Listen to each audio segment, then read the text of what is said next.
Bom, vamos lá então. Hoje o nosso foco é o capítulo 6 do livro de Amós na Bíblia. E olha, não tem muito como suavizar aqui, o tom é de uma advertência bem severa mesmo. Sim, é direto ao ponto, né? E os alvos são muito claros. Claríssimos. As elites, né?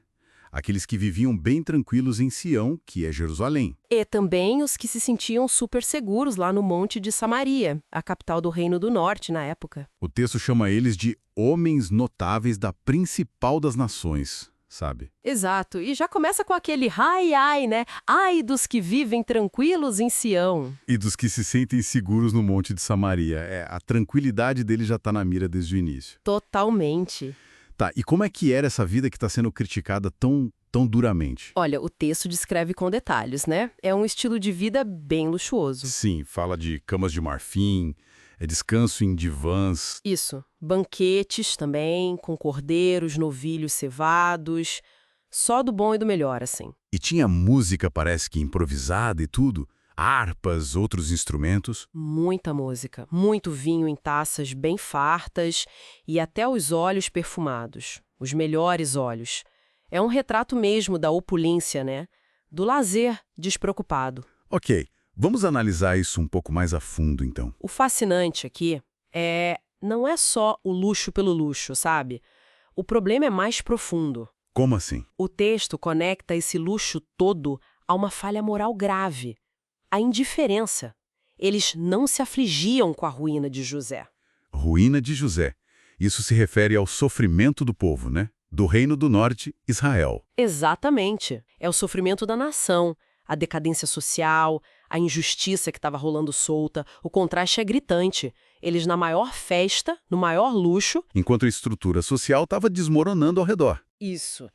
Essa desconexão, essa falta de lamento, de empatia com o que está acontecendo, que é o ponto central da crítica. O conforto anestesiando a consciência, sabe? Faz muito sentido. É impressionante essa ligação direta entre, a vida da elite e a saúde da nação.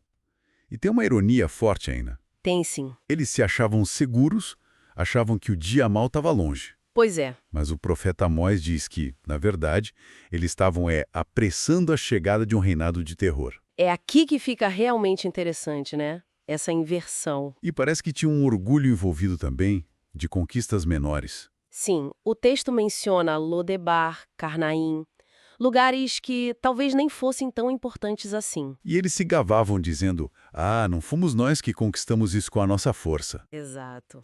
Uma arrogância, né? Atribuindo tudo à própria força, talvez ignorando outras questões ou até a ajuda divina, dependendo da interpretação. Essa mistura toda, luxo, indiferença, falsa segurança, orgulho. Qual o resultado disso, segundo o texto? Quais as consequências? As consequências anunciadas são, assim, bem pesadas. O exílio é a principal. Exílio. E o texto diz que eles, a elite, seriam os primeiros a ir para o exílio. O fim da festa, literalmente. Fim do ócio, fim dos banquetes. E tem aquela declaração divina, né? Bem forte. Fortíssima. Detesto o orgulho de Jacó e odeio as suas fortalezas. Entregarem a cidade e tudo o que nela há. É um juízo que parece ser total.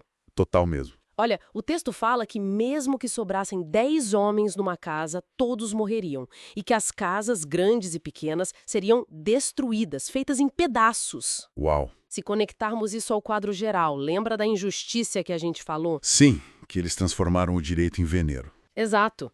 O fruto da justiça em amargura. Quer dizer, eles corromperam a base de tudo, os princípios de justiça que deveriam sustentar a sociedade. O exílio e a destruição são apresentados como consequência direta disso. É muito impactante. E o texto usa umas imagens bem curiosas para mostrar o absurdo disso, né? Cavalos correndo em rochas. Pois é, cavalos correndo em penhascos rochosos ou tentar arar a rocha com bois. O que isso quer dizer exatamente? São imagens para mostrar o quão contra a natureza, o quão ilógico e autodestrutivo era o comportamento deles. Correr com um cavalo em rochedo é pedir para morrer. Arar pedra não leva a lugar nenhum. Entendi. É como dizer, o que vocês estão fazendo com a justiça é tão absurdo quanto isso.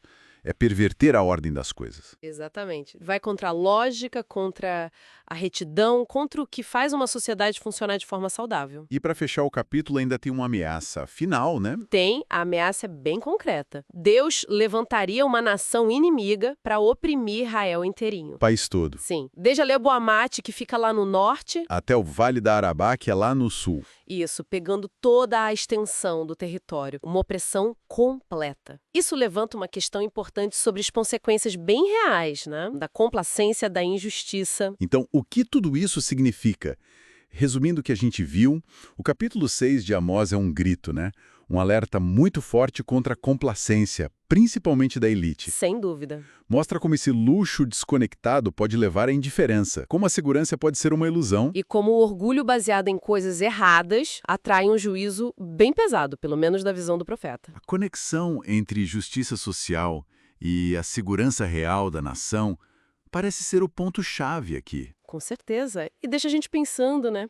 Fica uma reflexão. Qual? Bom, até que ponto a nossa busca por conforto, por segurança, que é legítima, claro, até que ponto isso pode acabar nos cegando para as ruínas ao nosso redor, para as injustiças, para o sofrimento que talvez não nos atinja de forma direta. E o que seria hoje, sabe? O que significaria levar a sério esse chamado para se afligir, para se importar com as fraturas sociais, mesmo quando a nossa vida pessoal vai bem? São perguntas que ficam ecoando depois de ler um texto assim, tão intenso.